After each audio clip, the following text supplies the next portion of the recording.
कुछ भ्रामक खबरें जनता दल यूनाइटेड की मणिपुर इकाई के संबंध में आई हैं।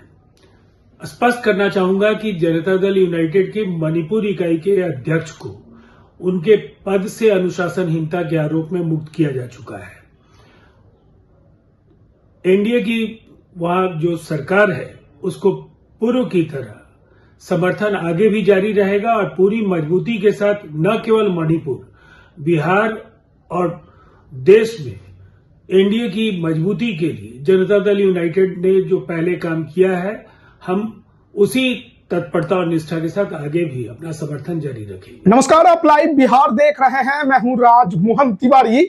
देखिए, बिहार में अभी अभी राजनीतिक हलचल काफी ज्यादा तेज हो गई जब ये खबर निकलकर सामने आई कि मणिपुर में जो एनडीए गवर्नमेंट है उसमें से सहयोगी दल जनता दल यूनाइटेड ने अपना समर्थन वापस ले लिया है।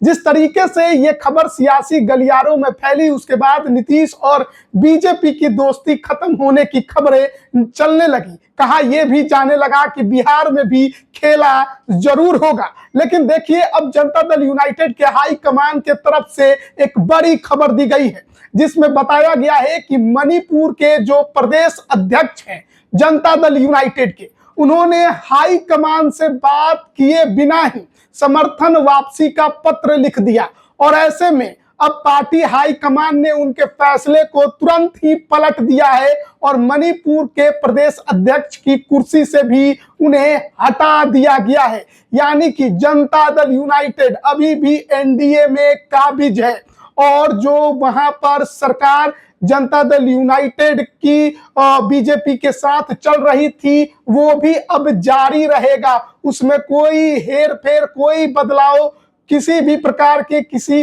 शंका की गुंजाइश नहीं रह गई है। खुद इस बात की पुष्टि जनता दल यूनाइटेड के राष्ट्रीय प्रवक्ता राजीव रंजन प्रसाद ने की है और साफ तौर पर कहा है कि देखिए, बीजेपी और जदयू की जो दोस्ती है वो बरकरार रहेगी। केंद्र में भी दोनों ही पार्टियां सहयोगी हैं, झारखंड में भी दोनों ने साथ मिलकर चुनाव लड़ा, यहां तक कि दिल्ली में जो विधानसभा का चुनाव हो रहा है वहां पर भी दोनों पार्टियां साथ मिलकर चुनाव लड़ रही हैं और बिहार में भी इस साल चुनाव होना है। इस स्थिति में किसी भी प्रकार का कोई भी समस्या, कोई व्यवधान नहीं उत्पन्न होगा। जो सरकार मणिपुर में चल रही थी जनता दल यूनाइटेड के सहयोग से, वो चलती रहेगी। तो जो खबर कुछ समय पहले निकलकर सामने आई थी जिसने पूरे बिहार में और देश भर में एक नई बहस छेड़ दी थी कि जनता दल यूनाइटेड, नीतीश कुमार का मन क्या बदल गया है? क्या नीतीश कुमार एनडीए से अलग होना चाहते हैं? क्या उनके कहने पर मणिपुर में जनता दल यूनाइटेड के इकलौते विधायक अब पाला बदलकर विपक्ष में बैठने की तैयारी में है? लेकिन प्रदेश अध्यक्ष ने ये सारा जो घटना हुआ उसको अंजाम दिया था और उनके इस फैसले को अब जनता दल यूनाइटेड हाईकमान ने पलट दिया है और उन्हें प्रदेश अध्यक्ष की कुर्सी से भी हटा दिया गया है। तो बहुत जल्द जनता दल यूनाइटेड ने यह फैसला ले लिया है। यानी कि एक बात साफ है कि मणिपुर में जो एनडीए की सरकार थी जिसमें जनता दल यूनाइटेड के भी एकमात्र विधायक शामिल थे जो सहयोग कर रहे थे बीजेपी को, वो जारी रहेगा।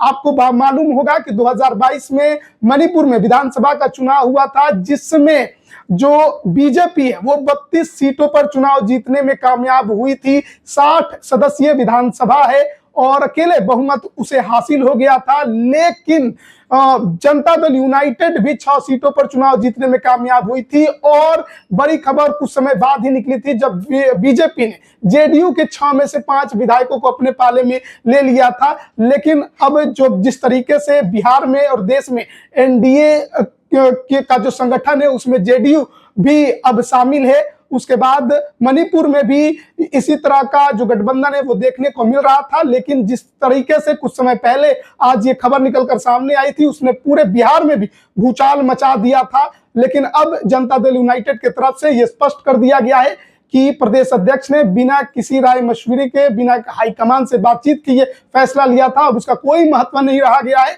क्योंकि हाईकमान ने तुरंत ही इस फैसले को पलट दिया है और प्रदेश अध्यक्ष की कुर्सी से वीरेंद्र सिंह को हटा भी दिया गया है। तो ये बड़ी खबर सामने आ रही है कि जेडीयू और बीजेपी की जो दोस्ती है वो अब भी मणिपुर में भी बरकरार है। बने रहिएगा हमारे साथ। आप सभी का बहुत बहुत धन्यवाद। बिहार बोर्ड 10वीं 12वीं परीक्षा की डेट शीट आ गई है। क्या आपकी तैयारी अभी अधूरी है? घबराने की कोई जरूरत नहीं। आ गया है read and pass quick reviser crash course book, जो दे आपको परीक्षा के लिए वीवीआई प्रश्नों की अल्प समय में बेहतर तैयारी। प्रकाशक भारतीय भवन, खजांची रोड, पटना।